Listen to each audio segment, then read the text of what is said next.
You can't prove religion. It's all myth. It's myth. You can't prove religion. You can't prove it. Prove it to me that Jesus existed. Prove to me that these... Sure, no problem.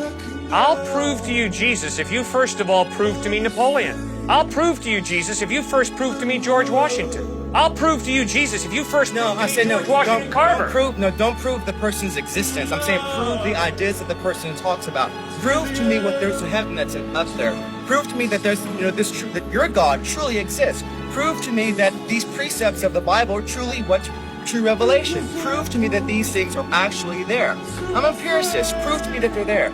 All right, I'll do that. If, first of all, you prove to me that your taste buds are telling you the truth when they tell you you're drinking sour milk. Secondary rational, some things you can't prove, so then you fall upon faith. You can't prove. Sir, I'm sorry, I haven't communicated clearly. Sir, you can't prove a thing. To prove means to show it cannot be another way. You cannot prove a thing in life. You as a thinking human being don't base your life on proof. You base your life on evidence. What does the evidence point to? And you follow the evidence. To prove means to show. It cannot be another way. What can you prove in life? Prove to me we're having this conversation right now. You can't prove it. We might be dreaming. Someone might have dropped some drugs in our tea. But the evidence is we're having this conversation. That's why I'm hanging in there with you. That's why you're hanging in there with me. Evidence. Okay, so the evidence is God exists. The evidence is the order and the design of the cosmos point to an intelligent mind. Moral absolutes point to some moral giver, lawgiver. Life comes from life. Never once have I ever seen life come from non-life. An atheist is someone who says, oh yeah, at some point, somewhere, at one time, in La La Land, life came from non-life. And I'm saying, all of my experience shows me life comes from life. Never once have I seen life come from non-life. Fourth piece of evidence, free will. If there is no God, you're just a hunk of biochemical reactions. That's all I am. You're not free. You're determined by your biochemical reactions. So am I. I'm sorry. I judge myself at night. I say, Cliff, when you spoke to that student, that was pretty rude.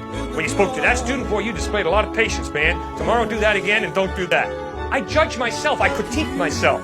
I'm free. I don't have to do what I do. Well, if I'm free, it means there's more to me than just my biochemical makeup. There's a soul, a personality, an I that goes beyond the biochemical. I have a free will.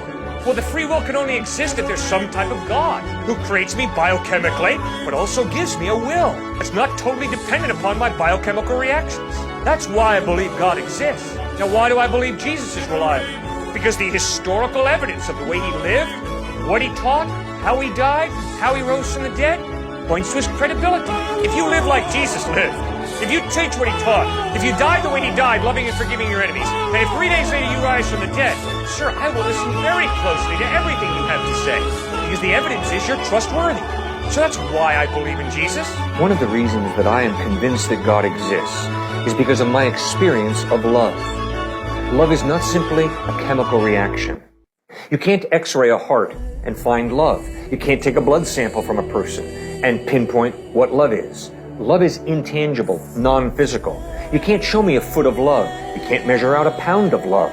It's an intangible value, but it's love that makes the world go round. It's love that makes a family a family. It's love that allows estranged husband and wife to forgive each other and to begin to love each other again. And Jesus Christ revealed that at the heart of the cosmos is a God who loves you and who loves me.